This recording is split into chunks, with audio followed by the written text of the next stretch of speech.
Like, okay, on season 6, the boat's name is the Amadeus, but previous, he's like, look, kid, I don't care. Come on, we're doing swords. I was like, wow.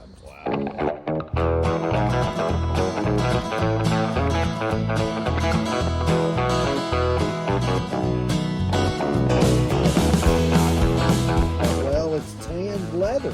It's actually inside there. Yeah, I'll back you up. I'm like, we learned it. They put Honduran cream in them. And then the kid's like, no, I think I'd rather have my money. And he goes, do you know the street value of these wings? Like he's going to be selling them on the curb. What if you went bun, cheese, burger, like lettuce, tomato, onion, all that stuff, then burger, cheese, bun? You just made a big one.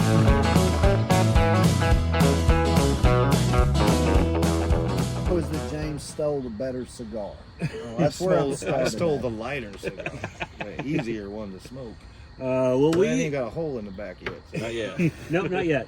Welcome to the Smokey Guys. As you can tell, we've got a couple of guests tonight. But first, I'm CR Parsons. I'm one of the Smokey Guys. I'm the other one. I'm Kevin Price. And, and usually that's where we say, and we are the Smokey Guys. Yeah. I already did all that. You already did it. You took my job. Sorry. One job I had. I'm thrown Good looking off. out there, buddy. I'm thrown off. We have a couple of my favorite comics here tonight, and so it just threw me off. We have a couple of comics with us that are in town working at the Looney Bin, and these are a couple of guys I've worked with both of them. We've got James Johann. Good evening. How are you, James? I'm getting ready to get educated, I think, on these cigars. I'm doing good. Why don't you tell folks in 2 minutes or less who you are? We don't prep for this show, can you tell? Born in the 70s. Pretend it's your sex life. Just get it out there. Get it over with. Just a stand-up comic. I've been at it since about 92, 93 maybe. Started after high school and been at it about 30 years. Toured a lot with Larry the Cable Guy and Foxworthy and those guys, and then that kind of petered out, and now I'm in Tulsa. So what you're telling us is you're a very waspy kind of comic. You're very northeastern, highfalutin to be working with those guys. No. Actually, though, we did a show in Baltimore, and I didn't think there'd be a redneck within 50 miles of Baltimore, and there are. They showed up in droves, flannel, the whole works. I was like, wow, I thought you guys were a little more, eating some clam chowder and stuff up here in your boat shoes. There are rural parts of the state everywhere. Yeah. So that's me. And we have Mr. Dustin Vance. Dustin's out of Little Rock. Dustin, I am out of Little Rock. Tell them a little bit about who you are. So I've had about 2 minutes now to come up with something cool to say about who I am or what I am, and I've not been able to come up with anything. So now we know why James is the headliner and Dustin's the feature. That's how we do. That's how we do things. That's how you know. No, I'm. I don't know. I'm a regular dude. I love comedy. I'm getting to a point in my comedy now where I get to travel all the time. I get paid almost every single time, and even in the agreed upon amount. So, like, that's a step up. Good. That's a step up. That's a huge. step up. You're about ahead of about 90% of musicians then. Right. Yeah. Exactly. And I can also say, as just in a real quick 2 minute, when you start out doing stand-up comedy, one of the things that happens real fast once you develop a type 5 or a type 10 is that you'll meet a guy that's a pro, that's a worker, and he says, hey, I'm gonna take you on tour with me. That'll happen a bunch, and it'll happen to you a bunch of times, but they'll never do it. They're never gonna take you on tour. It will never happen. Is this a conversation y'all just had? Like, it's not. in the car on the way over? Take him nowhere. It is not. What I'm about to say, though, is that the one exception is James Johann sitting beside me. Yeah, one, you said it, and then here we are today. You followed through. You got me on the Smokey Guys Podcast. That's the least I can do. I'm forever in your debt. So. He's taking you places. Yep, we are. That's right. Skyrocketing now. Hitch your trailer to a comment. There you go. There you go. Well, we try to make this a little bit of a informational and educational podcast, as well as just the goal of this podcast is to bring people into a bunch of guys sitting around having cigars, guys and girls. Mm-hmm. And so we just want to have those conversations that you have sitting around having cigars. We've sat around and had cigars before. Yes, We've sat around and we weren't smoking cigars, but we were... we had things on fire. That's right. We had stuff on fire. We had drinks in our glasses. We had all of that. So with this one in particular, we're going to talk a little bit about the do's and don'ts of smoking cigars. Okay. Now, I'm Good one to be on. I'm not much of a rule follower. Are you? Nope, not at all. I don't think rules exist. I think all rules are made to be broken. But there are a few kind of standard things that people accept amongst cigar smokers. Says the attorney, mind you. That's why I'm not a rule follower. I know what the rules are, and I a can loophole. break them as Yeah. much as I want. Yeah. Yeah, that's the goal. He's like, you break the rules so that I can defend you and make money. Yeah. Or for the rule breakers, you'd be out of work. Right. But are there a lot of rules to it? Well, there aren't a lot of rules, but there are some good ideas to follow. One is how you cut your cigar.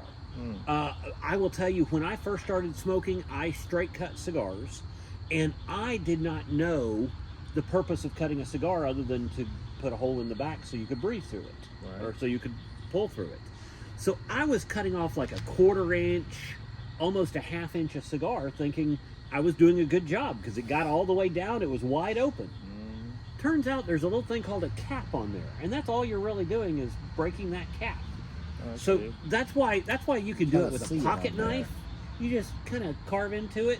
You can use a V cut, you can use a punch, you can use all kinds of things. Start throwing them So at you. it's up to you guys whether you want a straight cut or a V cut. You can do it either way. It's in the only real difference on the cut is where the smoke gets placed on your tongue. So you'll with a straight cut, it's going to allow all that smoke just hit your whole tongue and go back. They can do a punch, which keeps the smoke right down the center of your tongue, or you can do a V cut, which kind of just keeps it out kind of to the edges, I see. and it changes the flavor of the cigar depending on which cut you use. Huh. So I'm thinking a V cut. That's what I was That's my actually about favorite. to That say, sounds too. good. Show Yeah. me how that's done. Yeah. You just pop so it in you there. just literally just stick it in there as far as you can, flip it down, and it puts perfect V. Oh, look at that. Oh. See, Kevin knows how to stick it in as far as he can. That's right. I've been married for almost 30 years. So it's kind of funny because when you were talking about the what is it, the one that's just straight in the center Punch. of the punch? Yeah. So when you were talking about that and you're saying it just goes straight back, and I'm like, well, that sounds like more of a smoke style that I'm used to. I think that's the one I can handle. But so if you do the V cut though, how and where does it make it taste different in your mouth? Like what happens when it's a V cut? Like what is I that? said the smoke goes along the Yeah, side. of it your really mouth. kind of pushes that smoke to the sides of your tongue. Okay. So those flavor receptors on the outer edges of your tongue are going to pick up the notes of the cigar. More of the Yep, the just earthiness. Push it in there, hold it in there firm, and just clip it quick. There you go. Got it. Beautiful. There you He's go. a pro. Look at that. Bro. There you go. Now, can I What's ask you? This might not be a good question. There's no such thing as a dumb question. Well, I smoke a pipe at home. Okay. When I read and stuff, I like smoking a pipe. But the place I go to get my pipe stuff is mostly a cigar shop. So I've gone in and looked at cigars, and I've noticed they range from $4 to $8, and then you'll have some that you can really. So where are we at with these guys? What are we talking here? These $10 cigars, 15. That's a 20? Carrillo. Yeah, it's about $10. Okay. I never know what's Brick House worth is what. about You 8. know, I'm like, okay. 8 to 10. Yeah, that what you got there is an EP Carrillo, made by EP Carrillo. Used to be Jose Blanco. I don't know who's. He used to be the VP. I don't know who's VP I don't over know there now, who's VP over there now. but yeah. But those are really good Ernesto cigars. Carrillo. Eight to $10, probably 10-ish. We always say we don't like to give out prices a whole lot because everywhere is so different. You go to New York, they've got like a 50% tax on tobacco. Yeah. So you may pay twice as much for something in New York as you do here. Right. But that's a moderate level smoke. It's nothing ridiculous, but nothing too low end. That's like kind of what hung I'm me up, smoking though. here. When I was looking at them, I was like, well, a $40 cigar has got to be better than a $5 cigar, but that may not necessarily Not be always. true. It's Yeah. a lot like wine. If you've ever drank wine, there are some really good wines at $6 and $7 a bottle, and there are some really terrible wines at $40 a bottle. Yeah. And the difference take your is word what on you that. like. The difference is really what you like. That's true. So you've Oh, got a that's cool. Carrillo, you've got a Brick House. Brick House Fumas. That's one of the better known brands of moderately priced cigars out there. That was my uncle's favorite brand of cigar. Now period. this one is actually sponsored by the band with the song. Yes. Right? Cheese on brick. Okay. That's all we can do with I that. thought that it was. Okay. Anything else we have to pay royalties. Right. They got into cigar production, obviously. Yeah. So I'm going to put this one down because I'm going to smoke a different cigar. What I have here, since it is our 10th episode, I have a special cigar. I have a church. You can't speak. Wow, I can't say that. I can tell by the picture. Yeah, I was about to say, That I is think I know Churchill. who it is. That is a Davidoff late hour. It's a Churchill cigar. They did a whole Churchill line, and this is their late hour. Now this is what, a $25, $30 stick? Yeah. Yeah. Something like that. Yeah. Okay. So I've been holding on to this one for about a year for some good occasion to smoke it. And I figure, because it's the 10th episode and because you guys are here, I'm going to smoke it too. Yeah, because Churchill usually smoked 9 to 10 cigars a day. Yeah. Really? And that's actually how he finished, was a darker cigar. As he went through the day, he'd start off with a lighter cigar and then work his way to darker cigars as the day went on. That did seems not pretty know that. classy as Yep. far as Right. cigar smoking. Yeah, and unfortunately, this is only my 6th for the day, so I've still got 3 to go Really? to Wow. make it through the day. So how long does it take to smoke a cigar? I mean, how many hours are in it? You know. It depends on the cigar. Some cigars smoke fairly quick, hour and a quarter. Some take a little longer, 2 hours, 2.5 even. I've got one that smokes for a good 3 hours. I've got one that I can light up at the beginning of an NFL game, and it lasts me the entire game, unless it goes into overtime. Okay. Wow.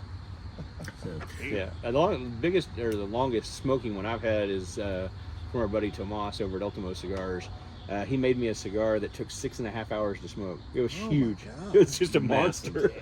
Massive. It was that long, that big around. Wow. Yeah, it was I will say crazy. before we light them, what happens if we light them, and then all of a sudden we're like, man, I'm not going to be able to smoke all of this cigar. Yeah. I wonder what the etiquette is for being like, hey man, what do you do when the...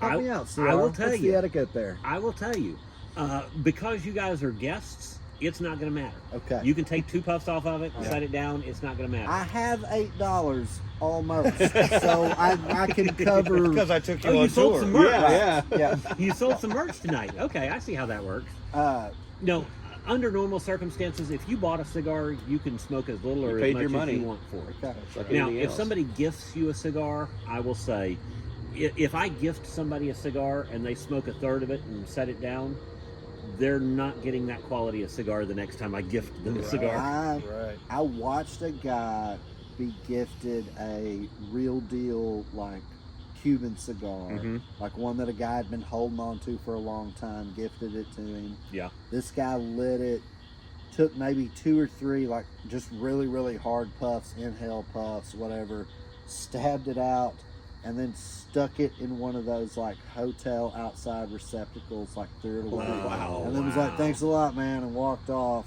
That It that was is a heartbreaking. hard don't, and that is called an insult. Yeah. That's what I thought. called Basically, being a I was dick. looking to split the difference here Yeah. on just in No, case. Yeah. like I said, No. you guys are guests. If it's not your thing, don't sweat it. Yeah, that's probably the important thing is knowing how to pace yourself and knowing if it's for you or not. Yeah. If it's something that's not for you, don't force it on yourself to just to try to please somebody else. Absolutely. We actually had an experience recently where some guys came in from out of town, wanted to go to the cigar bar with us. One of the guys said, "Yeah, I want to buy everybody cigars." Okay, great. So we go into this humidor, and he tells the guy in the humidor, he's like, "Hey, just give me the most expensive cigar you got." And the guy's like, "Oh," he's showing him kind of what's on the shelf, and he's looking at me, and I'm going, "No." And he's like, "Well, I want the most expensive cigar you got." And the guy's like, "Finally, all right." So he goes up to the top shelf, pulls down this big box, brings it down. He's like, "Okay, we've got these." And the guy looks at me and says, "Are those good?" I said, "They're great. I don't think you want to pay for one." And he's like, "Nope." "How many's in there?" 18. I'll take all of them. So the guy just hands me the box. He says, "Go give these to your friends." And he went up to the bar to pay for them. Those are $150 cigars. Yeah. Yeah. And so we get them, and those of us that I was handing them out to, we appreciate cigars, especially a $150 free cigar. Yeah. We're going to smoke that thing till it's gone. Right. Yeah. Someone guy trade that- this out with yeah. a Black and Mild. I'm Yeah. going to keep it. The guy that bought them, smoked maybe A third at most. a third, yeah, maybe. Man. And then he just set it down. Just set it He down was and walked just off done. from it. He was like, "Yeah, I can't do that." Yeah, no, I can't bring myself. What are you smoking tonight, Kev? You don't want to know. Uh-oh. Oh, have you got? Let me guess. Does it have a giant X on the front? Yes, it does. Oh, This is a Fuente Opus X. those are Yeah. great cigars. Yeah. It's like it's double banded around there. Yeah. It's got a couple Why are bands they on so it. And great? They are Fuente is a old school cigar manufacturer. They age all of their tobacco, which makes a difference. They quality control their tobacco to the nth degree, and they only put out a handful of these Opus X's every year. Oh, So every year they put out a line of Opus X, and they are always spectacular cigars, and they are sought after. They are the kind of cigars that if they come into the cigar shop, there's often a sign that says limit one per day or limit one Oh, wow. total. Yeah. Huh. There are guys that buy boxes of these, but they are guys that spend thousands of dollars on cigars. I'm not that guy. Let's get that You are clear. tonight. You are Tonight? tonight. You are. Yes, you are. That's really cool. But I thought it's the 10th episode, right? Absolutely. We got to splurge Celebrate a little bit. bit. Yeah. So let's talk a little bit about the do's of lighting a cigar. I think we've talked about this on the podcast before, but Story coming out. one of the things, number one, there's no wrong way to light a cigar unless you light it like in the middle. Yeah. Don't- Or down here at this Don't end. do that; that'll screw you up. How about off a stove burner? I have done that. There's nothing wrong with that. I've done that. I've done it off of a campfire. I don't suggest that if you have not hair. with that beard. Yeah. But a lot of people do what they call toasting the foot, which is where they take and they put a little flame right on the tip of the cigar just to make sure it gets well lit all the way around. And that's a big thing, is when you're smoking a cigar, to get a nice clean smoke so that it doesn't start smoking down one side and not the other, you got to make sure you light it well. So you get a nice ring of fire all the way around and then take a couple of puffs. You don't want runners for those of you that are in another There you community go. of lighting things on Exactly. fire. There you go. Yeah. We I call will it canoeing. Yeah, it sounds like you guys are welding right at the first there with both of those things Lightsaber, going. right? Yeah. They are torches. Flip the top up. Oh. Yep. we There you go. There it is. So Look at two things. Yes. One, I remember, and I think I actually may have told you this before, CR. I remember seeing an interview with Arnold Schwarzenegger where he said that the only way to light a cigar was with a match. You never light it with a lighter. Mm-hmm. And then I remember telling, I think, CR that, and CR said, well, the actual way to light a cigar is to use a match to light a piece of wood, cedar, Yes, Spanish and cedar. use that to light the cigar. That's So, right. Where does Mega Torch fall in Well, on that? Here's what happened, and that was back in the day, back in my granddad's day when he was smoking cigars, you did want to light it with either a match or with cedar. And the reason was because a lot of lighters were using propane or other fuels that have a flavor or scent of their own. All of these are butane, and butane burns clean, and so it's really not a thing anymore. So now if you find somebody that's doing that, they either are doing it for old school reasons or they think they're being overly smart and they're trying to show off. Yeah. Oh, You find a lot of that with cigar Mhm. people, a little too. Like sometimes guys in record stores that run the record stores know more than everybody, and Very much so. you're kind of a poser no matter what you know. That's why I wanted to clarify up front on this, that we're going to give you some do's and don'ts, but these aren't hard and fast rules. No. Because I'm going to tell you, you want to toast your foot. You don't have to toast your foot. Just light the damn thing. I mean, that's all that really matters, as long as it lights up. Now, I will tell you real quick, before we get too far into these, one hard don't. Never, ever inhale your cigar. Yeah. You will kill yourself. I did a little bit on I the already first did, time, yeah, a couple and it's times. not, I have it's not not, pleasant, it's not the right? best. I've been smoking cigars for over 30 years, and it would kill me I wouldn't if inhale I this whole inhaled thing. a but, cigar. You know, a little. Well, I like it. I like this one.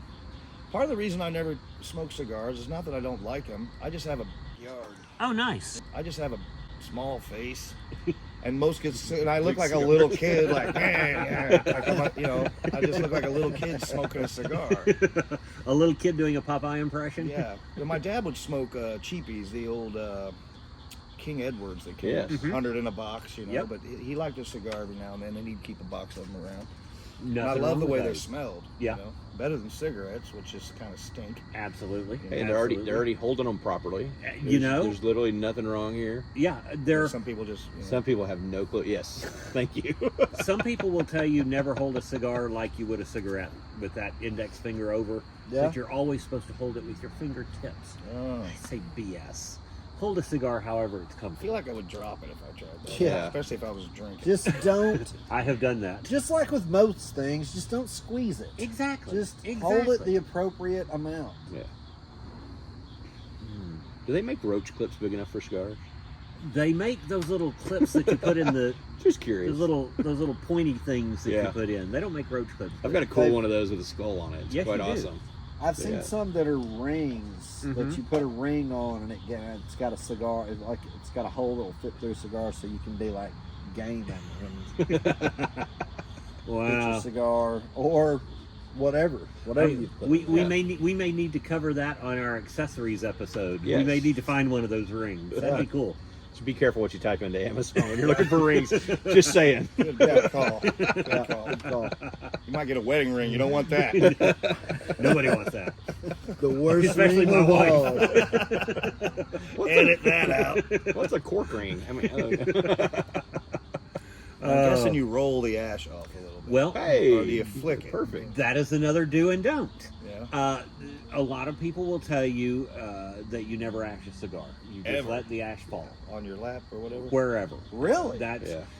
and the reason they say that is because number one, a well-rolled cigar and a well-made cigar, that ash will hold on for a long time. Because what you're dealing with is you're dealing with full leaves of tobacco that are rolled up. Mm. You're not dealing with little pieces of tobacco like you do in a cigarette or something like that. And so that a lot of people, you don't want to ash because that's a sign of a good cigar. The longer the ash is.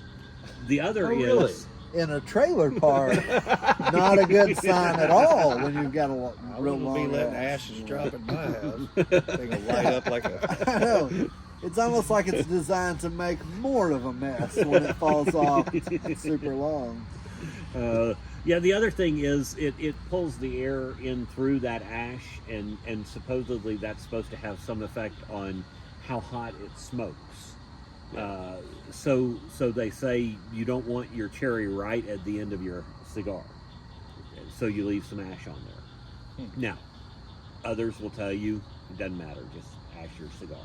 I'm one, I like to leave mine as long as I can. Now, I usually don't let it go more than about an inch, unless I'm competing against him for the longest About ash to ask if there were competitions. There are. And There are longest ash competitions, and we have in our presence the winner of the inaugural Okay.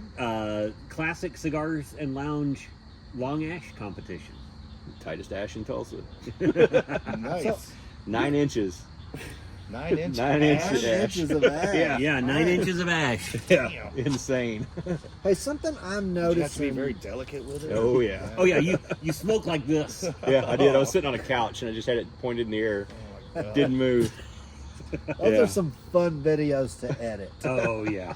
Fun Oh, yeah. videos to edit. Uh, So something I'm noticing, because I've been watching y'all's smoke, like especially yours, mine's just like, it's like it's barely working, like it's barely coming out. Like are you getting a clean pull? There you go. it is, so it's yeah. It's probably just a different type of tobacco inside, and so it's not putting out as much smoke. Yeah. okay. I can't remember what Brickhouse uses as their binder and wrapper, which is the tobacco inside that you don't see. The wrapper is the outside. Then you've got your binder and your filler inside, and different cigars use different binders and fillers, and that's why that's a lighter cigar. It's not just because it's a lighter color, because you can get a strong cigar with a lighter color Yeah. wrapper, but it's the tobacco that's inside that tells you how strong it is. but different tobaccos burn with different amounts of smoke. Yeah, and This one that you wanted, smoking great. It looks like it. The It's best got that cigar perfect. I've had in my It's life. got the perfect ash. You look like you're ready to compete in best ash competition. It's got the best ash in Tulsa. Well, enough cigar talk. Let's do some comedy talk. What's going on in comedy these days? What's going on with you guys? I know you guys are at the Looney Bin this week. Yeah, and I don't know if was there some reason we weren't supposed to mention the new.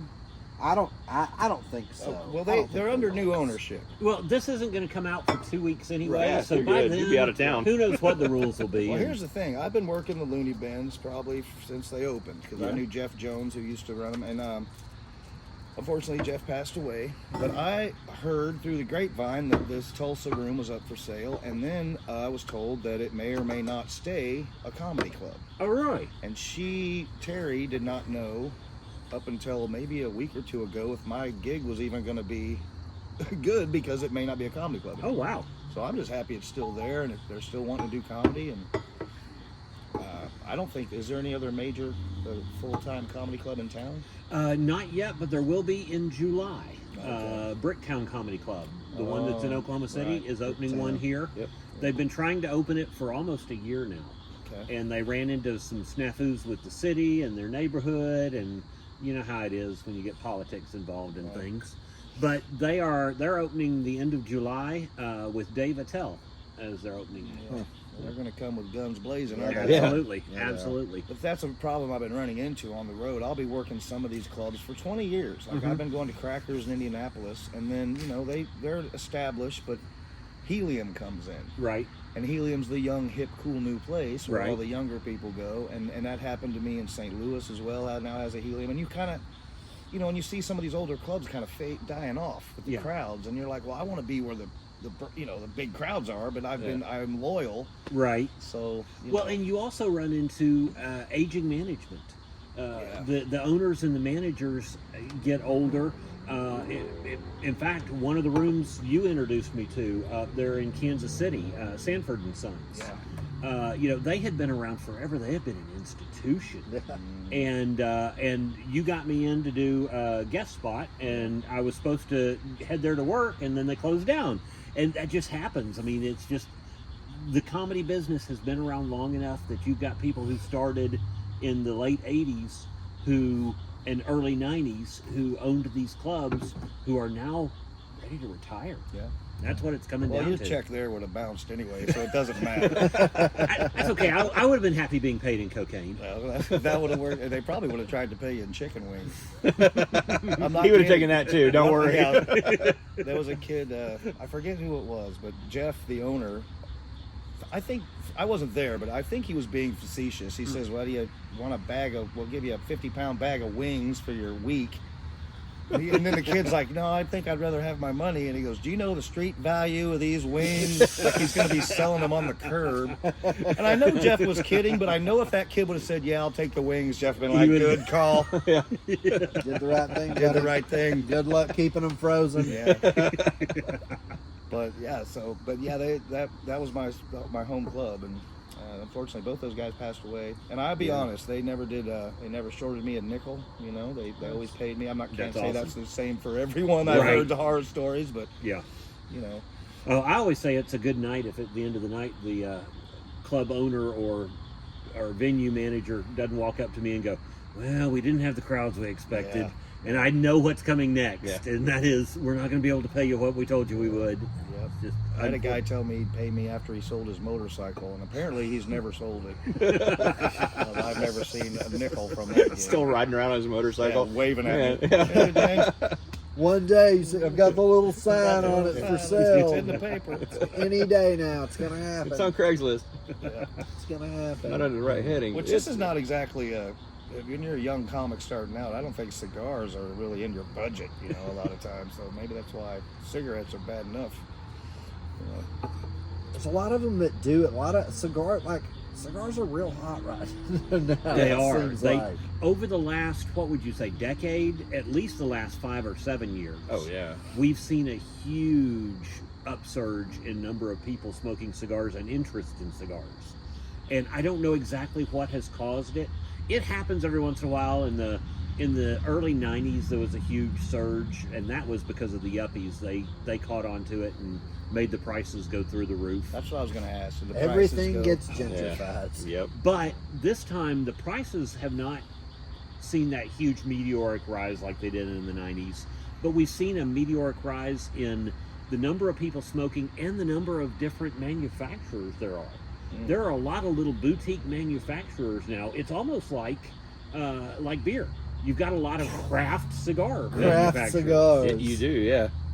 We grew this tobacco on a Virginia hillside in Missouri. in Missouri, touched by only Mother Nature and some in-laws and a few close family members. And the virgin who rolled it on her thighs. Right. She's only a virgin because she hadn't met her cousin yet. $30.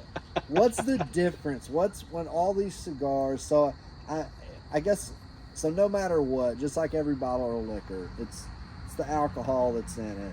So it's the tobacco that's in these. What makes them different? What makes them? It's the terroir. Okay. Terroir. He just mispronounced a word. Don't worry. He has a stroke every once in a while. We just keep rolling with it. Terroir is a I French get scared too. I get scared too. Terroir is a French term. They use it in referring to wine because where the grapes grow, the literal soil makes a difference in the flavor of the grape. And tobacco is very similar. Tomatoes are very similar, absolutely. Where they grow make a difference. And so you have different types of tobaccos in different parts of the world. And you have different strains of tobaccos. There are a lot of Cuban seed grown other places that have some of those Cuban seed qualities, but they may be grown in the Dominican Republic or Honduras or Nicaragua or wherever. Wow. But different tobaccos have different flavor profiles. Nicaraguan tobaccos are known for being a little more spicy. They have a little more spice on the tongue. They taste a little more peppery. Whereas your Hondurans and your Dominicans, you'll get some of that creaminess. And so you pick up some of those creamy notes and leather notes and things like that. I'm learning a lot. I know, I am too. I wish I was as knowledgeable as you guys are about anything. Right, have you guys ever put like some salsa in your mac and cheese? It changes everything. Right. There's a certain kind of spice to the mac and cheese. Yeah. I feel like in just like a week or two from now, I'm gonna tell and spread so much misinformation about cigars. I'm like, well, it's tanned leather. It's actually inside there. Yeah, I'll back you up. I'm like, we learned it. They put Honduran cream in them, and that's what gives you the 9-inch ash. So glad I can teach you guys something. Anyways, kids, stay in school. So he mentioned liquor and bottles and stuff like that. So we ought to probably talk about what we're drinking. Yeah. Yes. Absolutely. 10th anniversary or 10th episode. So we have a 10-year-old Basil Hayden. Nice. I don't know how that's going to show up on camera with the camera angle the way it is. Whatever, but Well, I'll take a picture of it and add it. If it has a lens flare, that's how you know it's good. That's right. So, That's right. And I'm guessing the whiskey actually just complements the cigar. It often does. There are a lot of different flavor profiles in bourbon. If you drink bourbon, everybody knows that you can drink a dozen different bourbons and two people will give you 24 different flavor profiles because there are just so many different elements in a bourbon. And how they pair with a cigar is the same thing. I've had a cigar, what was it, the Bull and Bear that I had? Crux. Yeah, Crux Bull and Bear. I was smoking this cigar and I was like, this is a decent cigar. I took a drink of whatever whiskey it was I was drinking that night, or it may have been a beer, and I pulled on that cigar and I went, holy mackerel. That is a completely different flavor profile because the alcohol changed. The whiskey I was drinking changed the flavor of the cigar. like mixing a cherry with chocolate and that Exactly. kind of stuff. So on to that question, I kind of feel dumb for asking it now. Do you have any kind of bourbon or anything that you could taste or sip that would change the cigar we're smoking, or does that do it? What That- does that do? That will do it. That'll do it. That'll do it right there. Anything you're eating or drinking will slightly change it. So you'll pick Right up now, some the different soft stuff. drink I don't think is helping me pick up any really great notes. I just wondered Pour him a about little it. bit of that. Let him taste a little bit and And see. I mean, more like a swirl it, sip it. That's Okay. all I want. Do not, don't give me a big of anything on it. Perfect. I didn't even Just a- hear it. just I a didn't. touch. Yeah, I didn't even hear it glug in there. That's perfect. Okay. No No glug. glug. No glug. Is No that glug, I'll please, give it sir. a shot. I All mean, right. I feel like there's something to be learned There's here. something and to be it's learned probably here. what the inside of the Tulsa jail looks like, but I'll take it. Oh boy, that's It's only the 80 real proof, stuff. so it's not going to drink hot. It doesn't have, it's not 125 proof. Or, Well, I coughed when I smelled it, so I'm not super. So what do I that's do? I actually puff great. the cigar, then give a little hey, sip. you decide you want whatever. more. Plenty here. Now, Whatever whatever order. cigar. You ever dip it in the booze? Is that a thing? There are some people that do that. That is not on our do's and don'ts list, but Yeah. there are a lot of people who like to take cognac and dip the back end of their cigar in cognac. That's maybe what I'm thinking of. And what do we say about inhaling? Come on, Cheech. It's Ah, man, Oh, guys, listen, okay? I'm 43 years old. I'm working against a whole lot of muscle memory. Me too. I'm trying not to. I took that little bit of a shot, which I now regret asking for. It was really good, though. That was the problem, is that it went down too smooth. I was like, oh, you can just sip this. Oh, no, what have I done? I feel like if you drink this whiskey all night with like a good cigar that they mixed well and just kept on, and you would probably have a nice pukey flavor in your mouth in the morning. Or later Yeah, that then night. you would pick up, that's when you would come with the other flavor profiles. Yeah. They all have two flavor profiles, one coming Look at in, you, one going look at out. your ass. You're doing pretty good. Oh, no, Yeah. I've been working on it. That's Yeah, looking I've good. been working on it. I noticed yours was pretty I'm flicking mine. pedestrian. I'm a flicker. Pretty pedestrian. Nothing wrong with being a flicker. Yeah. I've had too many hot cherries fall off my cigarette onto my shirt and my jeans. Well, James, I don't know if you know this, but with a good cigar, you just let the ash build up and fall where it will. Do what it may. Yeah. I was actually going to go inside their home and just walk around any carpeted areas. Sounds like somebody at the gym is getting their car That's broken good for your into. podcast. Yeah. Car alarm going Hey, off. we've had the helicopter circle before. We've had the police helicopter actually hovering above us with a light on us as Yeah. we're recording. Well, it looks like you It from happens. over the fence. It looks like you guys are burning boxes back here with all the smoke. They probably wonder what's going on. Oh. We had an old guy named John, and he was a janitor at. He worked at the community center, and he always had it was smaller than this, a skinny cigar, always way in his mouth, chewing on it. It never Yeah. it came out of the corner of his mouth, like but he was always just gnawing on it too. Yeah. But I don't think I ever saw him really take it out of his mouth. He just kind of puffed on it all day until he was done, and he'd throw it on the ground. Well, I Kind had of a hobo kind of style. I had a grandfather who I never knew he smoked cigars. I knew he chewed cigars Right. because Yeah, he yeah. had a doctor tell him he had to quit smoking cigars. So he quit smoking cigars. Mm-hmm. He'd pull one out, he'd unwrap it, he'd put it in his mouth, and he'd chew on it Yeah. all day long. Yeah. And that is actually on our do's and don'ts list. Yes, it is. Biting and chewing cigars. They talk about biting and chewing cigars You got because a mouth cancer. what you're supposed to do is just pull on it. Just enjoy a nice, smooth pull. But if you chew on it, it's gonna give you a whole different thing. It's going to give you more of the nicotine. It's going to give you more of the tobacco because you're effectively chewing tobacco while you're smoking a cigar. Right. And if you bite it, you can damage it to the point that it starts unraveling. So that's why it's on the don'ts list. I will tell you, I'm a biter. I do this all the time. I bite down on my cigars all the time. That's just what I do. Is it hard to find a place where you can go to smoke them besides just a cigar shop where you can sit? Are there any cigar? There are probably not many restaurants and stuff that's friendly to any of It that. can be difficult. We've got a couple of restaurants around here who actually have humidors and smoking rooms in the restaurant, but that is rare. Yeah. In fact, in Hawaii, I was in Hawaii a few years back, and you can't even smoke outdoors in parts of Hawaii. Wow. I was like, oh, I cannot wait to sit on the beach and have a cigar and a rum and just enjoy myself. And I get there, and there are signs everywhere, no smoking in public. I'm like, it's outdoors, damn it. How can you not allow smoking outdoors? Right. But there are places that do. Yeah.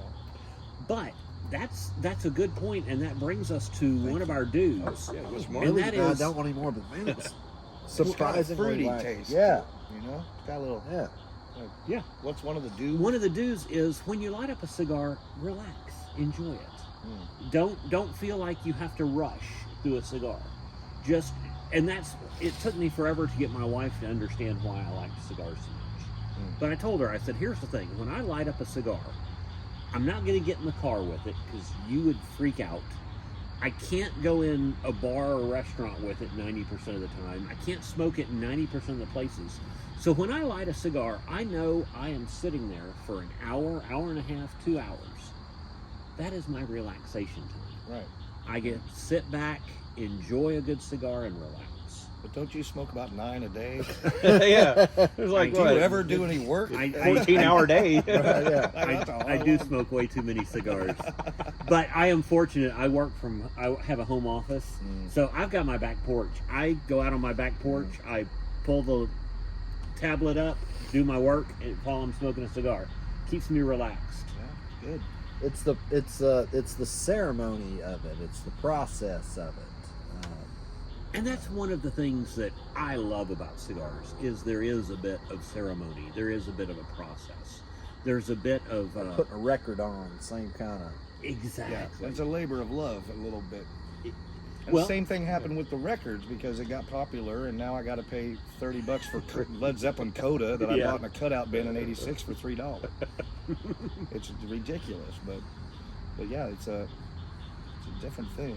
Very true. Very true. Well, Dustin, what are you doing comedy-wise other than being here this weekend? Anything exciting? So the biggest thing for me right now is that I got the official move up to feature Nice. in the Looney Bin comedy circuit, which in the grand scheme of things is not anything groundbreaking. You know, it It's a is big step. For a know, comedian, Just a it's big a step. huge step. But for me, It's unnecessary. starting comedy in my 40s, like I made like this list of like realistic achievable goals, and like this was one of them. So I feel pretty good about it, pretty happy with it. Tonight went well. I think the rest of the week's going to go well. Yeah. I also don't believe in jinxes, so we're good. I think it's going to be a great week. Cody doesn't believe in you either. But comedy wise, that's what's going on. I've made a lot of little bitty tiny achievable goals, and I'm going to keep working towards them until I either have met them all or I'm not interested in getting them. I get that. That's where I'm at. Honestly, like, well, when I started, Yeah, we live in a great neighborhood, don't we? It's the motorcycle district, Yeah. Tulsa. when I started, I just wanted to be like the guys I looked up to, Richard Pryor and Carlin. I wanted to get on stage and tell jokes to a crowd. But it ain't like that anymore. Now everybody's out in their backyard, redneck, TikToking. And I never got into comedy to stare into my phone and put out a video. Yeah. You know, it's not you the lost same. Oh, you lost Damn it! I'm sorry, dude. Sorry. But you about lost that. it where you're supposed to. Oh, Just anywhere. heartbreaking. Lost your ash. Man. But it's all changed, so it's just different. But moving up to feature, we were talking about this before the show. I think after you MC a while, and I think there's a couple reasons for this. After you're a host for a while, you have to start saying no to it. And it's hard to do because you want the stage time. And I think a lot of times these clubs are reluctant to move people up, not because they're not ready, because they need good MCs. And if you do a good job as a host, they don't want to let you go because there's not a lot of people that do it very well, you know? It's the hardest job on the show. It really is, to get people warmed up and be welcoming and not dirty, really. Right. The best. Keep the train on the tracks. And But I had to finally just say, I'm not going to come back as an MC anymore. If you want me, I'm a middle. Yeah. And I'll come in for a little money, I guess, or whatever. But I'm going to do my 30 minutes, you know? I did. And then you got to do the next step to headline, which is even harder. So. Now they want to know if you're going to fill the room. It's not on the middle to really bring a crowd. It's the Right, headliner. Yeah. How many TikTok followers do you have? Exactly. That's always the That's question. what It's kills never me. enough. It's never enough. Or it's always, oh, I thought you would have had more than that, which is a real jerky thing to say to somebody. I Yep. think at any level, whether they have 500 TikTok followers or 5 million, saying, oh, I thought it would have been more than that is a crappy thing to say, because getting followers is not just, it's not super instantaneous. simple, you know, so. Yeah. I don't even have the app. I haven't even got that far. Download what? I think I've made one TikTok actually, but that's just not. I mean, I'm gonna have to get my head around. It's just changed. You haven't had your daughter It's teach you how to different. do that yet? She showed me how to do the first one. I did an unboxing video where I unwrapped one of those Nerf footballs that's just in clear cellophane and acted surprised. And I was just, I wonder what's this? Oh, look at that. But I don't know what to do. And it's hard to make a choice because once you kind of make a choice, this is the kind of person I'm going to be on TikTok, and then you're kind of married to it, I guess. Right. And you don't want to try a million different things because people are like, well, that guy's just nuts. You know, I find it weird that, like, because I grew up, I'm a musician. Mm-hmm. I'm not a comedian and don't ever claim to be, but I was a huge comedy fan growing up. I'm like you. I grew up in the Richard Pryor days, and, you know, it was like the greats always just, you knew, and you kind of got a feel for, like, who was coming up and all that. Now, we'll have, at venues that I play music at, we'll have some guy come in and sell out the room, and I'll go, what does he play? And they're like, no, he's a comedian. And I'm like, never heard of this freaking guy. And he's selling out a 300-seat room. Right. And yeah, it's all through TikTok or, you know, something like that. And I'm like, how does it even happen? Well, what I wonder about is if you get TikTok famous, doing a minute video a day or a week or whatever you do, a lot of these people, I guess they can come in and carry an hour show, but then there's a lot of them, I'm like, what do they do on stage for an hour when they can't jump off a roof onto a card table? Yeah, right. Like, what are you going to do to entertain a crowd? Yeah. And I've heard people walking out of shows like that going, that was a waste of, I want my hour and a half back. Yeah. Southern Mama ran into that. The guy that does the voice of Southern Mama on TikTok got huge. I mean, viral sensation, and had, I forget how many followers, millions of followers. And all of a sudden they started booking rooms. They were booking venues for one night only kind of things. And people were getting irritated and walking out because they did not have an hour's worth of material. Oh, yeah. No leaving during the podcast. I know, I'm sorry, I've got to. 1 second. No problem. But that was the issue, was they were funny in 30-second, minute chunks, but they did not know how to string that into a set for a show. Right. They didn't know how to do it. Now, a lot of these guys have figured it out in that they basically do TikToks live. So they do these little 2-minute chunks over and over and over again. Wow. So some of them have figured it out. But then you've got guys like Rocky Dale. Rocky Dale was a comedian who hit it on TikTok, but he was already a comedian. Right. He already knew how to do it. And so when he sells out a room, he kills that room. Yeah. Well, I imagine for musicians too, though, I mean, I guess that's a good way to get your stuff seen and get out there, you know. And it's absolutely, I guess it's the same for comics. But boy, I tell you what, it's just so everyone has a TV studio in their pocket right now. Right. Well, this is our TV studio. We're filming this on my phone right now. Yeah. So. But speaking of music, I know you do some music. Yeah, I play guitar. I'm in a little band. Just my buddies and me, you know. Yeah. We haven't sought out any real actual players. Actually, our drummer. He played with Puddle of Mud for a minute. Oh, yeah. The drummer quit, and he sat in and learned all the songs, and the guy wanted back in, and they booted him out. So that's our close. But our drummer's really good, and we have a really good guitar player. But me and my brother are just strummers, you know, and just kind of. We got a bass player. He knows the root note, and we just go. That's all we need. That's all. That's all bass players are supposed to know. Yeah. That's all that's required of a bass player, is as long as they can hit the root note. Yeah. I want to make sure that is clear. Yeah. Says the bass player. Right. But see, I have another guy that plays with us from time to time, and they couldn't be more different. The other guy just kind of hangs on the root, just kind of keeps it like Michael Anthony steady, you know, like just boom, boom. But the other guy is just hot sauce all the time. I'm like, hey, bro, serve the song a smidge. It doesn't need all that, See, you're not Flea, cool it. That's not a bass player. That's a lead player who's playing a bass guitar. He's really good, but it's just like a lot of bass. It's like, man, you're all over the neck of that thing. That's a frustrated church bass player is what he is, because they love to mess with all those jazzy. Yeah, that's him, all right. I wish I could just find someone somewhere in the middle of that range, But I was walking through an airport one time, and I happened to have my guitar with me. I took it with me on some flight to go do a show, and sometimes I just bring my guitar to have something to do on the road or whatever. Right. But this other guy walked past me, and he was carrying a guitar, and he looked at me like we're fellow musicians. He has no idea. I just use it for 3 dumb jokes, and I know 4 chords. And he goes, "It's a hard hustle, bro." And I was like, "Yeah, it is." But it really is. Like when I do a show, I keep all my money. I ain't got to load nothing. I don't have 4 other guys to argue with. Nobody drinks my beer. Well, usually, but I haven't stayed a week with Dustin yet. We'll see.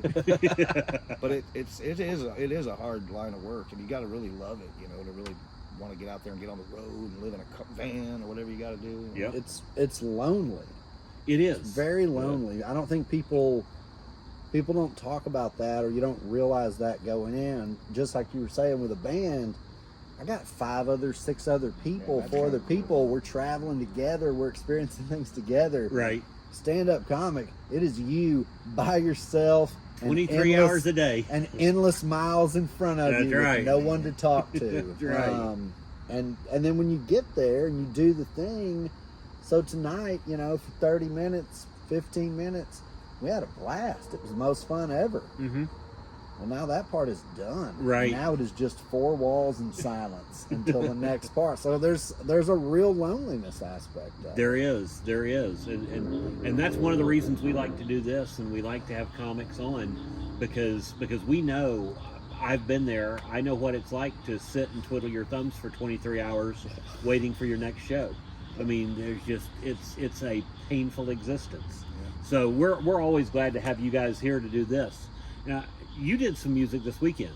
I did. I went up to St. Genevieve, Missouri.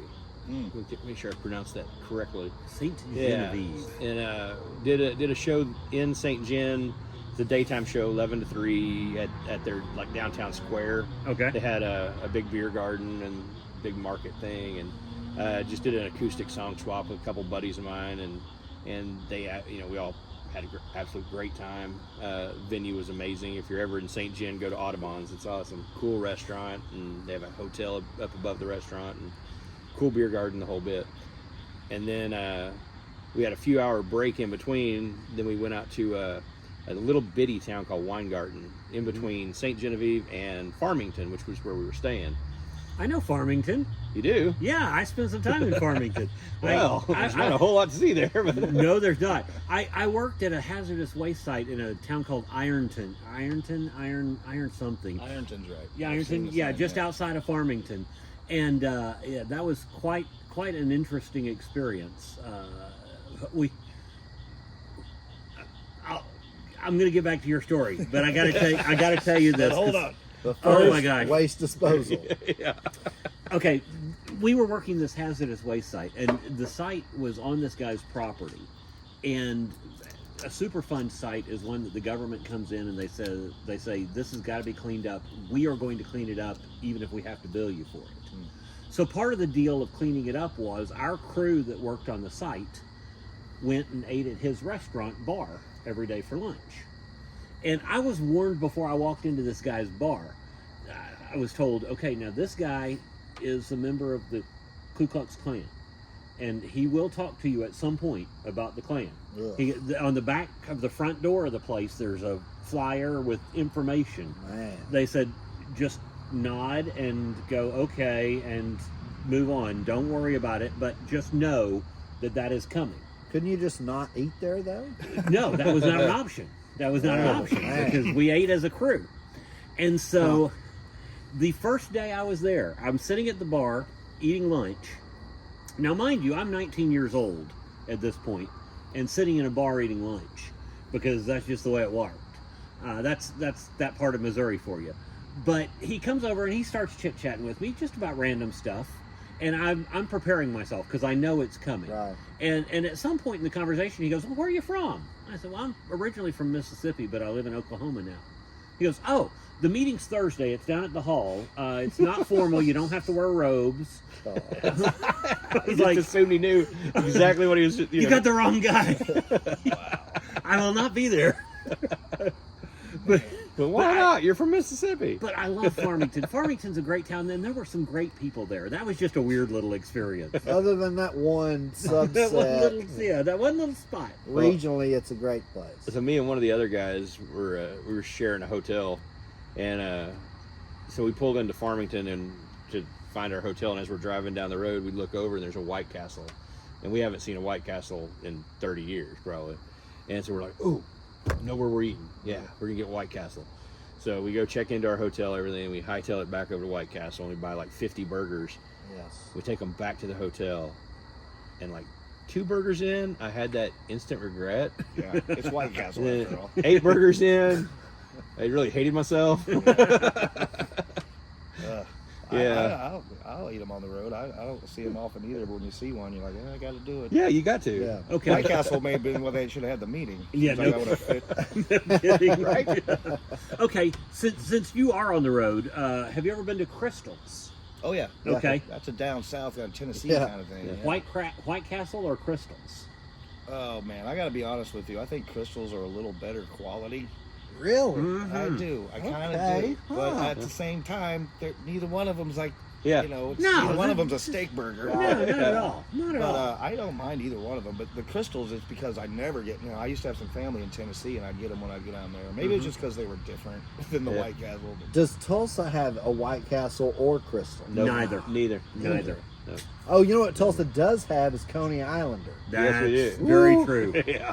Oh, Goodness. the I was best gonna see chili if we wanted to dogs go there in the this week, world. maybe. okay. Yeah. I'm sold already. They're little baby chili dogs that you order a Yeah. bunch of them. Mm-hmm. They're really good. Oh, they're Cool, so I'm doing good. that. Yeah, when I'm up near Chicago, they have that place called Portillo's that has great, Portillo's dogs. has great dogs. Great dogs, great Italian beef. Oh, yeah. They just opened one in Dallas. No kidding. Yeah, they're getting ready to open a That's second one in awesome. Allen. The one in Dallas is generating $45,000 a day. Yeah, And hot dogs? Wow. in hot dogs and Italian beef sandwiches. Yeah, Yeah. it's insane what they're Nice. generating out of that. You can't get in there. I mean, it's impossible. The drive-throughs hours long, and Yeah. We just, Kansas City just got our first couple of Whataburgers. Oh, y'all are in for a treat. Yeah. you I got don't know, I haven't Pat tried it Mahomes yet. had to get some home cooking. Yeah, I guess. I love me some Whataburger. I am a Whataburger over In-N-Out all day, every day. I would Yeah. agree with that. Yeah. I've had I them thought both. Whataburger was closer to Sonic. Yes. Physically, yes, because Sonic's from here in Oklahoma and Whataburger's from Texas. Well, it's that same upside down burger, right? Right. So it's the condiments, the lettuce, everything is on the bottom bun, then the burger, then the cheese, then the top bun. the right way to make a burger. Well, it's I don't think that it is the right way to make the burger if when you pick the burger up you turn it upside down and eat it and then bam, Flip you're it on over. to something. If you think Then about you've done it. if you think about it, the burger has all those juices, the grease and the other juices from the burger. Sure. That's going to run down. It's not going to run up. It runs down. And so to keep the bread from getting overly soggy, you put those condiments on there. So they are your more protective layer. sogginess on there. They are your protective You have something layer. soggy to protect it from getting soggy. Yeah. Now, I'm telling you, there's been research done. Eat your burger upside down. Use the top bun as your bottom bun. I promise you. I promise you. The next time you do it, eat your burger upside down. I swear to you, it'll be a life-changing experience. What if you went bun, cheese, burger, like lettuce, tomato, onion, all that stuff, then burger, cheese, bun?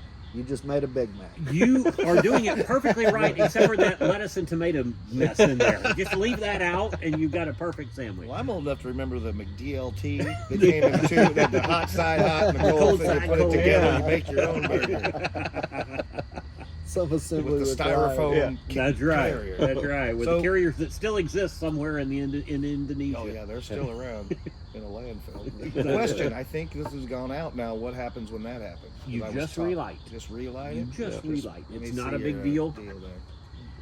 Was that uncommon for him to go out? Not at all. Was I talking too much? That is the beauty of a cigar, is you can have a good conversation. You don't have to puff on it like you do a cigarette to keep it burning. You let it go. If it burns out, you just relight it and go again. Yeah, because Might when have to I had knock to the step ash off out to and get come to it, back, it was still it was still ready to roll. Yeah. It was going there for a minute, and it just kind of quit on me.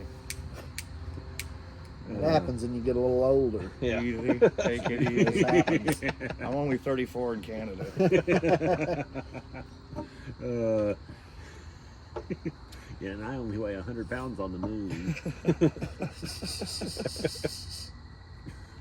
Well, this is great, you guys. I learned more about cigars tonight Oh, than I yeah. ever knew. Well, this is a I mean, lot I knew of there was a fun. lot to know, but I didn't know anything. I'm glad it was informative, and we are not a very informed group when it comes to cigars. Well, I imagine you we are learned a just little. touching the surface. Yeah, you're gonna. You both look like you would be, though. So Yeah, you yeah. could say whatever. You Yeah, could pass it cigar off. guys. as We are whatever, experts. You know? I see you in the street. I'm like, that guy's got a cigar. In his Right, yeah. Let me ask you this: I've had one in my glove box that I just forgot about. Do they get old? Do they get? Absolutely. Yeah, so that thing's probably just been in there about 4 years. Yeah, Yeah. a cigar. Touch it, turn to dust. If you think about where cigars come from, they come from that almost what's the line around the center of the world? Equator. Yeah. They come from that equatorish area. I know. It's amazing that I can't remember a word like that. Isn't it? No, I just inhaled again. They come So from that stupid. equatorial region, and so they naturally want to be warm and moist. Don't we all, CR? Don't we all? I feel their pain. So you use a humidor to store cigars if you're going to store them for a length of time. Right. And a humidor generally keeps cigars, well, it keeps cigars however you keep the humidor. But generally what I aim for is 70 and 70. 70 degrees and 70% humidity. Okay. So if I lived in some place like, I don't know, what's the very tip of Florida? Key West. Key West. If I lived in Key West, I'd keep my cigars on the counter Really? because It's almost perfect. yeah, it gets hot there during the day, but at night it cools down because it's the right temperature. It's almost always 70 or higher humidity. They would do fine sitting out on the counter. I see. But around here, because we have changes in temperature and changes in humidity, I keep them at 70 and 70. Well, the reason I had that guitar or that cigar in my glove box. For Wow, what kind of glove box do you have that holds the guitar? It's a big truck. Is what I had. I bought it for my manager, my old manager, and I was going to mail it to him. And I was informed very forcefully by the postal person that you cannot mail tobacco Right. in the U.S. mail. I didn't know. I'd Yeah. never tried. He said that you can't put that in and mail it. That's Yeah. against the rules. But I was trying to make up because back. My manager used to be Ron White's manager. We had the same manager. Okay. Now, when Ron got big and famous and rich, he bought my manager a BMW. Just straight out bought him a brand new BMW. Yeah. So I went to the store and I got a little Hot Wheels BMW and I mailed it to him. I'm like, I'm working on it, bro. You know. Nice. And I thought a cigar along with the thing, but they wouldn't. So he got the Hot Wheels. That's funny. Yeah. Well, I will throw Well, that thing out then. here's the thing though. A lot of times they can be reconditioned. Huh. If you put them in a properly humidified humidor for a period of time, you can recondition an old cigar, a cigar that's gone dry. Right. As long as it's not started to crack, it may be salvageable. I've had some cigars that I forgot and left in the trunk of the car in a Ziploc bag, and they were way dry by the time I got to them. Yeah. I threw them into my humidor, and oh gosh, 90, 120 days later, they were smokable. Now, they weren't as good as they would have been if they had been smoked while they were fresh. Right. Like putting a But- phone in a bag of rice. Very similar. Very similar. Well, this cigar is not worth rehumidifying Right. because he wasn't that good of a manager. You know, right? I never got rich enough to buy a car for it. I see. So that's good. So it is salvageable, but yeah, they do go dry. Well, it's the same thing with my pipe tobacco. You buy it. I buy the moist kind, and then I'll get drunk and leave my bag open all night. And I come in a day or two later to my office, and it tastes okay, but it burns fast. It ruins it in a way. It's the exact same thing. Okay. The exact same thing. Old country trick for stuff that we did with chocolate chip cookies. So Mom would make chocolate chip cookies. They get left out on the counter over the night. They're hard or whatever. Mm-hmm. You take them, you put them in a Ziploc bag with a piece of bread, which is a piece of white sandwich bread. Seal them up. A couple hours later, the bread hard as a rock. The cookies like you just pulled them out of the oven. Really? It works with everything. I know that it works with tobacco-like products. Okay. You have to be careful though, and don't use too much bread, or you'll soak the item down. So you're telling me I've been paying $8 a Boveda pack For a Yeah. humidifier Boveda pack. packs for my humidor. You don't I have should to have just been bread. using white bread. You don't have to get silicate involved in this, okay? Just yeast and flour will do it. I promise you, do it. Take a hard cookie, put it in a bag with a piece of bread, and If you use wheat bread, it makes the cookies really healthy. the cookies get healthy. Here's the problem, and that is I have Whole grain never chocolate had chip enough cookie. cookies that I left some on the counter. Yeah. Good Whoever left a point. Good cookie point. Right. out all night. Yeah, but you It's can. kind of like somebody asked me, "What do you do with the rest of a bottle of wine when you open a bottle of wine?" I'm like, "You have wine left over? How does that work?" W.C. Fields has that line, "Who took the cork out of my breakfast?" I was watching some of that real old school stuff last night, Buster Keaton and stuff on YouTube. Yeah. God, that guy was amazing, just the physical shit that he did. Mm-hmm. And he did it all himself, no stuntman. I think he broke his back on when he was going off a waterfall or something on a rope, and he fell and Oh my broke goodness. his back. And man, That doesn't surprise me. Have you ever seen the movie that Iron Man did with as Charlie Chaplin? mm-hmm. Yeah. Who was it that played Iron Man? Robert Downey Downey Jr. Jr. Thank you. Yeah, that's a I good have movie. these brain farts and I can't remember things. Robert Downey Jr. as Chaplin. It showed a lot of that, and it was amazing. Yeah. But I thought that was really good. But yeah, those old guys that used to do those, they did a lot of their own stunts, and they were like scary stunts. Yeah. They were not well practiced and well prepared. Jump stuff. on this front of this train and Yeah. real quick. They were just guys that had a pretty good working knowledge of physics, Right. not math. Yeah. Yeah. Yeah, I jump was- off stage at the loony bin and land through a table or something. Not yet. Stage diving at the loony bin. Yeah. Might happen this Catch week. me. I don't know. Yeah, I was on set at New owner. the anything Reservation goes. Dogs. I was in Reservation Dogs last year, and we had a fight scene. And watching them practice that fight scene over and over, and the way they worked through it, and brought in the stunt doubles and all of this for this really simple fight scene. I'm going, dude. In the old days, they would have just gone, "Okay, fight." Right. Fight. Camera's rolling. Yeah. I did some sword training, some theatrical sword training, like doing a fight scene. You remember the TV show Highlander? Yes. Okay, so that guy now, Adrian Paul, his job is he tours around everywhere, teaching people a day of like sword training, and then he choreographs a fight scene and a video. Oh, and very cool. Processes it all.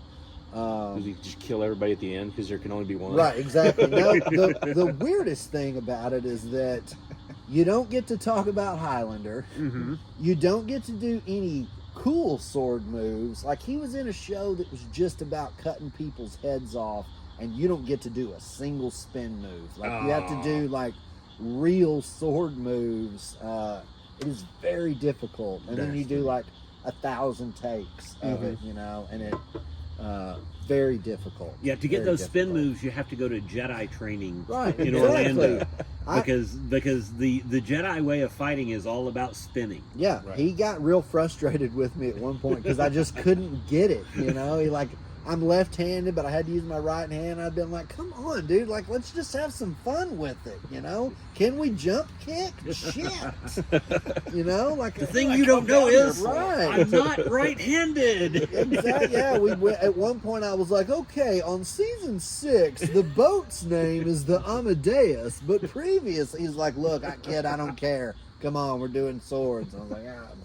Whatever. That's funny. But then at the end, you all get an 8x10 signed photo of him as Highlander. So that's Wow. yeah, it was Well, something. that's cool. That's awesome training. I If a real samurai fight ever breaks out, I can defend our honor. With your left hand. With your right hand. No, with my right Right hand, I hand. did. Yeah. Well, that's what amazed me about Star Wars. Like, if you tried to get me as a kid to sit down and watch some swashbuckler movie, pirate, like old-timey movie where they had a sword fight, I'd be like, Right. this is boring. But light them up. Yeah. Put 'em in, you know, give it one to an Ewok. I'm like, let's do it. Yeah. You know, and it's just the same thing. It's sword fighting, you know. Like, swashbuckling in space. that's right. Are you guys watching any good shows? You're on the road. You have lots of time. I don't really, I don't invest a lot of time. I watch documentaries. I'm a World War II guy. I watch a lot of World War II, the real stuff. I don't like reenactments. I don't like movies that are actors, you know. Sometimes I'll watch something, but if I can find real footage of World War II, that's my thing. So Yeah. That's what I watch a lot of and stuff like that. Have you done the World War II Museum in New Orleans? No. I Absolutely haven't, amazing. But I would love to. Oh man, Yeah. it's cool. They give you like a soldier to follow like through the Oh, Yeah, wow. yeah. That's cool. And so when we went through, the guy I got it was from Oklahoma. I was like, oh, this is kind of cool. You know, live in Tulsa, and he was from Enid, which is out west. Yeah. And I was like, this is kind of neat. You know, you're following him through, and then I got to this one deal, and I scan it, and they're like, Joe Smith. He was, you know, a private in the military, and blah blah blah. And he goes through, and he goes, and he was very well known amongst his peers for bringing in ladies of the night. And Nice. oh, I got the pimp. I Nice. got the pimp. This is great. Pimping all over Europe. Yeah. Loving that guy. The funny thing was they were randomly assigned, and he had his kids with him, so Yeah. his son could have Could've gotten the easily pimp. Yeah, gotten it's just as easy guy. That's Yeah, really cool. yeah, Where but is That's that a at? thank you It's for in your New Orleans. service. New Orleans. Yeah. Okay. Yeah, man, it's I'll have a to check really that cool out. museum. We have a World War I museum in Kansas City that I've checked out, and it's nice too. But I know a lot about World War I, but World War II is a thing. They did that. I took my daughter one time to see the Titanic exhibit, and they would give you a card of a passenger, and at the end you find out if you lived or died. Yeah. Which is a little creepy. Yeah. but It really we is. both lived. Both our cards said we lived. So we're like, all right. If you crap out, it's like, oh, sir, step over here to the pool. I actually got my daughter for her birthday. She was obsessed with the Titanic, and I got her a piece of the Titanic, a piece of the deck. Nice. That's Oh cool. wow, that's Kind of awesome. neat. Yeah. That's very really cool. neat. Yeah. That's very cool. I was at a state fair a while back, and they had a Titanic slide. Yeah. I'm like, seriously? Are we So naming weird. rides after A disaster. horrible A events? tragedy. Yeah. Like thousands of people died. Like how long before we have a 9/11? Oh, Like Tilt-A-Whirl or something? Here's what's going to happen. 9/11 bounce It's the Malaysian house. plane. You're at gonna Disneyland. you're gonna have the Jim Jones Come Kool-Aid on. stand. Oh Yeah. my God. Well, we Or- already have that to an extent. I mean, that's I drank the Kool-Aid. That's a joke. Yeah. That's a joke that we make about a mass suicide Right. of 900 people. Yeah. Yeah, you can't convince me not everybody has a dark sense of humor. Right. You know. Well, I think when we say it, we don't even think about like that's what you're actually making a joke about. You know. Right. But then you look at stuff that's just horrible, like Dahmer, and it's on Netflix. Everyone's Right. soaked True. in. He's a superstar. Yeah, it Yeah. desensitizes and doesn't really, Mm-hmm. I guess dehumanizes. Well, in of some course, ways. I always say gallows humor is how we get over things. If you aren't going to laugh at it, you have to cry about it. Yeah. And you have to laugh at it to get over it. And that's why. And I'm not going to get into Semitism. I'm not going to talk about the Jews other than the fact that there were so many. I was like, whoa, what is he about to say? There were I'm so leaving. many funny Jewish comedians because they figured out how to laugh at everything, because otherwise they would be crying about all of it. Sure. And so I think humor gets us over a lot of stuff. And I think again, not to get on a pedestal, but I think that's the problem with humor nowadays, is there are things you're not allowed to joke about, but if you can't joke about it, you can't get over it. You can't move beyond it. And there's a difference with joking about something and joking about someone. That's true. That's true.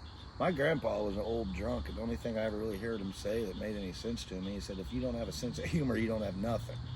And very that's kind of true. Yeah, I mean, you got to be able true. to laugh at things. Not everything, of course, but I don't know Well, about the Titanic slides. we were talking about Carlin earlier. He talked about the fact that there's nothing you can't joke about. You know, he even went as far as talking about rape jokes and talking about how you can laugh at rape jokes. Right, but that's fine coming from George Carlin, Carlin, exactly. who can do it well. Exactly. An open micer with No, a rape should joke. not. Exactly. Exactly. It's not Yeah, going to be the exactly, same yeah. kind Exactly. of, expertise with You telling got a joke there. You've got to have the ability to make it funny and poignant at the same time. Yeah. We had a phase there at our open mic in Kansas City where it seemed like everyone was trying to out-dirty and out-gross everyone else. And I'm just like, this is getting out of hand, you know? It's like it's getting to the point where there's not even really a joke here. It's just him saying the grossest, most messed up Like shit what you is can the think of. point? All scenes not go even through funny. that. Every scene goes through that. Yeah. I talk to people all over the country as I travel around, and every scene goes through that, and they get over it. They figure it out. They piss off enough venue owners Yeah. that they figure it Ruins out. it for everybody else. It They does. lose these venues, yeah. But then it cycles around again, and you just have to fight through that, because that is often the easiest laugh. Yeah. And that's Yeah. the people who are newbies who don't know any better, they're just trying to get a laugh, and so they go for whatever the lowest common denominator laugh they can get. Sorry, I hijacked the conversation a second ago. So, besides Highlander, is there anything else you're watching? I just finished watching that show Jury Duty. Oh yeah. Yeah, it popped up as an ad, and it was one of those where it was on Freevee, which is like a stream that I didn't even know about. But I clicked the ad, and it just started the episode. There was no logging in, there was no email, Nice. nothing. I was like, Nice. okay, well, you got me for user experience here, and it is definitely real easy to watch, real easy to blow through. It's like 10 episodes, super quick. One of the most interesting pieces and ideas of television I've seen in a long time. I don't think I've seen it. I need to It look is it up. not. It's both more and less than it appears to be, and then in the end is something completely different. Like, it's really worth your time. It's excellent. Very cool. Yeah, really Very cool. What's the storyline? It's a jury duty, and it's a guy being selected for jury duty. Okay. And I really don't even. That's it. That's all you need to know. Yeah. Oh, interesting. Yeah. See, So- I'm one of those weirdos. I enjoyed jury duty. I think that's why I became a lawyer, think I because would I had too. jury I think I duty would enjoy twice, it too, and I yeah. had a blast both times. After been watching called, that but- show, I really want to do jury duty. But that's the thing for me. If you recommend something, a friend of mine says, hey, this is really worth your time, and it's good, then check it out. You know, and every now and then I get tricked, but I really like it when there's one that just pays off for me. Like, I really liked Ozark. Oh, I went Ozark all the way was through really Ozark. I'm like, good. man, that was worth all of it. 'cause It's it too was just, intense for me. yeah. couldn't Well, do Breaking it. Bad, did you like that? Yeah, it did, but I had to. Yeah. Things are too intense for me sometimes. I have to. I can't. Too much. It's too much. See, Ozark was awesome. Jury because duty is all you can have. Ozark was on when we went and played at Lake of the Ozarks. Yeah. And that's all I could think about the entire time we were there. I was watching all these high-dollar boats roll into this place we were playing, and I'm looking at the boats going, legal or not legal, legal or not legal, legal or not legal. Right. Yep. What about you, CR? You into anything? What are you watching? I'm trying to think if there's anything new that I've come up with. I started watching The Night Agent. I don't know if I've mentioned that on here before or I don't not. think so. It's one that was suggested to me by a buddy. He recommended it. It's basically about an FBI agent who had a falling out with the FBI, and so he ends up still working for the FBI, but he works in a basement in the White House, answering this phone for what they call night agents. And basically, he's there as emergency management for these secret agents. Huh. And he gets a call one night that then throws him into the mess. And it's really good. It's like 24 mixed with some Secret Service stuff, and it's a cool little show. It's only been one season, 10 episodes. I introduced it to my wife, and I think she finished it in 2 days. Yeah. Because it's one of those Yeah, that it's you just want to those watch quick the next ones. episode. Yeah.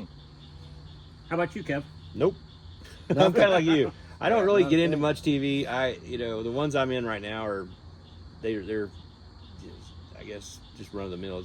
Ted Lasso, Yeah. Mandalorian. Have you watched the Isbell special? I have that. No, I did watch that. The new Jason Isbell documentary on HBO is amazing. Talks about how it goes through him recording an album during COVID, and it talks about how stressful that was for like him and his wife, and the way COVID affected the whole music industry and all that. It's really interesting. But I'm just a Jason Isbell fanatic, so Yeah. But yeah, that's about it. I did recently listen to a good audiobook though, because I don't read. I don't have much time to read. But the Dave Grohl, that was amazing. My I daughter was brought like, me that book. Yeah, I've man. been flipping through that a little bit. It's good. That is really, really good. Yeah. And Dave, I'd vote for Dave for president. I think Yeah, he just yeah. seems like I think most the people coolest would. dude, Yeah. like, to be in a band with or To whatever. listen to him read the book to you is awesome. Yeah. Because I'll it's bet. his voice. I'm like, I oh, didn't this know is he great. read it. Well, that's even better. Yeah. So That's awesome. get a little more insight than just what the book I think says. I don't think he follows it word for word. It sounds more like him just telling stories. That's great. I came across a video of him the other night, and I don't know, it might have been older because I don't really but he didn't want to go back in the studio, so he wanted to record an album at his house and have everybody come over. So Dave Grohl is rich as he has a big tent out in his yard with leather couches and big screen TVs. I'm like, well, I could record an album too if I had somebody barbecuing for me every day. Yeah. But it was funny because he was in the middle of his solo and he's trying to get it right, and he's just kind of in his garage with some guys, and his daughter or somebody came in, and he's in the middle of his solo trying to get it right for the album. She's hitting him. She's like, "You said we'd go swimming." He's like, "After I'm done, I'm working. I'm trying to make a little money for you here. You don't mind?" Yeah, that Sound City documentary was amazing. The one where he bought that soundboard and Absolutely. all the, platinum albums that went through that board. Yeah. Just amazing. So much good music. Yeah. Wasn't that the Wrecking Crew's recording stuff? They did stuff there, Yeah. too.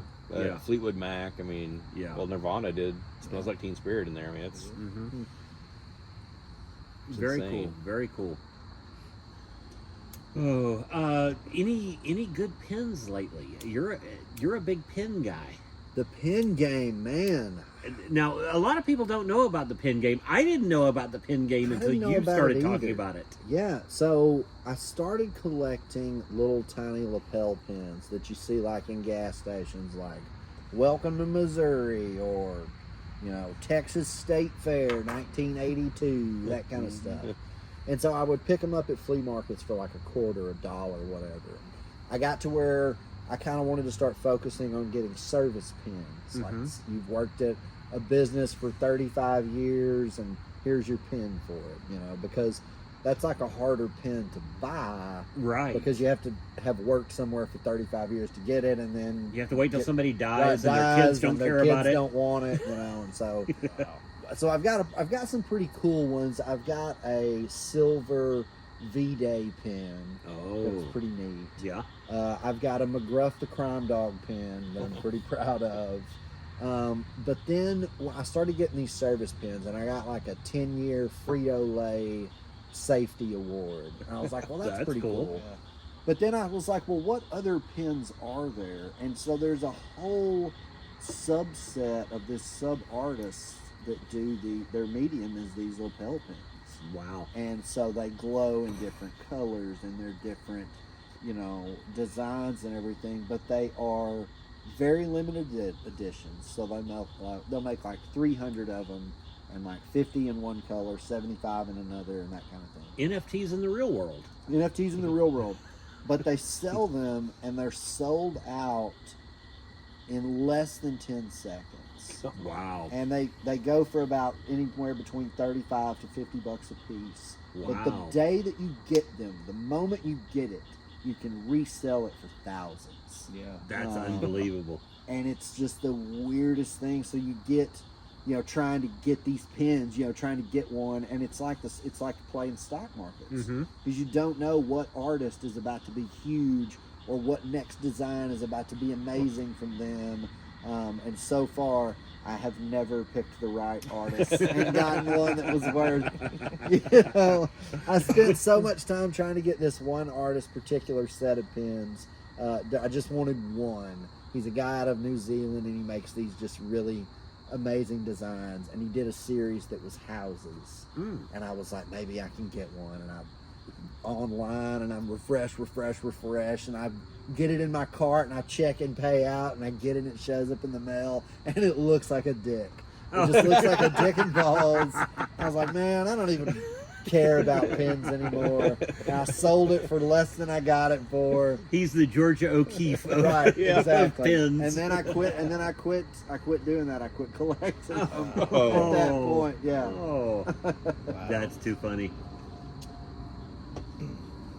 Well, I think we've been going about long enough. Let's wrap this thing up. Yeah. Where can they find you online? I'm a Facebook guy. It's where all my older friends hang out. You know, my daughter says, Facebook's for old people, Dad. I'm like, yeah, that's where I'm hanging out. That's There you're at. people that can relate to my references. I do have an Instagram. It's the Rural Genius or something like that. I don't know, you can find me. So that's about it for now. I may start TikToking. Who knows? You got to do it, man. Might just see if I can get a little fan base going on there. But I think Yeah. that might be too young for me. Nah, I don't not know. at all. No, It you seems can like do it. TikTok's all teenagers. I don't think they can give a shit. Nah, there's a bunch of old folks on there too. Yeah, there is, Yeah. for Check sure. it out. Yeah. How about you, Dustin? I'm kind of like James. I'm on Facebook. Dustin Vance, pretty easy to find, pretty regular dude. I am pretty left wing, so just keep that in mind if you send me a friend request. You know, don't be surprised.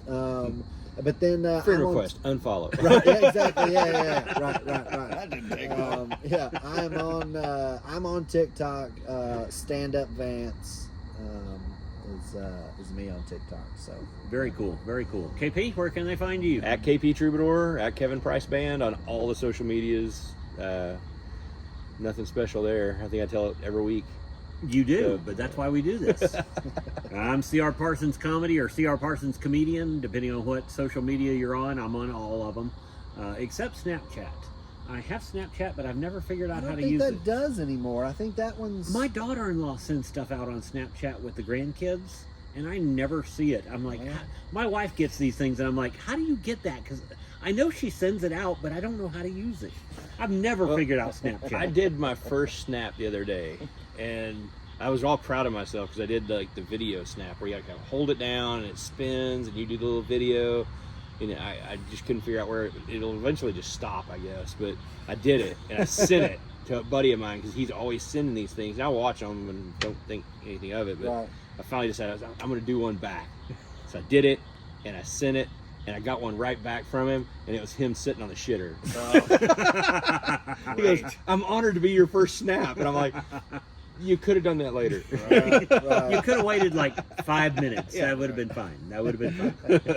Well, thank you guys for joining us. Thanks I for Thanks for appreciate cigar. you being having us. here. This was a Thanks for the blast. cigar. Thanks for the cigar. I'm glad yeah. you found something informational because we try to do that, but mostly it's just about sitting around having conversation. Well, this was good. I enjoyed it for Yeah, sure. Thank you guys. Good luck with the podcast. Well, thank you guys for joining us, and oh, don't forget to like and subscribe. I know we don't say that every time, and I know we should, but do like and subscribe to the podcast and follow us. You can also reach out to us at Smokey Guys. What At is it? gmail.com. SmokeyGuys@gmail.com, or you can message me directly at booking@crparsons.com. Shameless plug. Shameless plug. Shameless Absolutely. plug. That's what these things are about, is a That's shameless right. plug. That's right. Well, thanks for joining us, and until next time, Stay smoky. Thanks, guys. I'm glad you guys enjoyed it. I appreciate you guys coming out and doing it. I'm good last one.